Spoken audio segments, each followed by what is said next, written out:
Moi, je pense pas du tout que parmi les pèlerins qui viennent sur les routes de Chartres, ils soient spontanément, directement attirés par cette transcendance au sens du sacré. Je pense qu'il y a énormément de pèlerins, et les évêques de France ont tout à fait raison de le souligner, qui viennent là parce que, en fait, c'est un événement catholique fort, intense.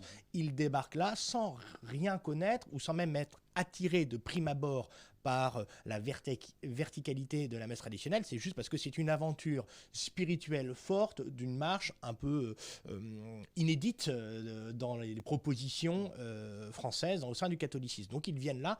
En proportion, c'est à peu près 40% des pèlerins. Ça a été étudié par notre âme de chrétienté. Donc, ce n'est pas non plus la majorité, mais c'est un nombre non négligeable. Maintenant, donc moi, je ne pense pas du tout que ce soit la messe traditionnelle qui, de prime abord, attire nécessairement, directement les pèlerins.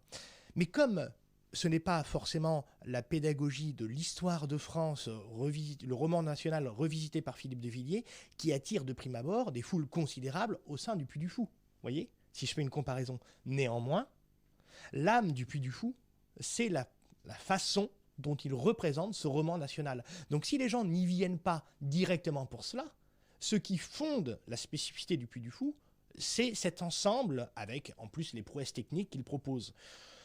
Ce que je veux dire par là, c'est que même si les pèlerins qui se rendent sur les routes de Chartres ne sont pas forcément des aficionados de la messe traditionnelle, ce qu'ils y trouvent, c'est ce qui fait qu'ils y reviennent.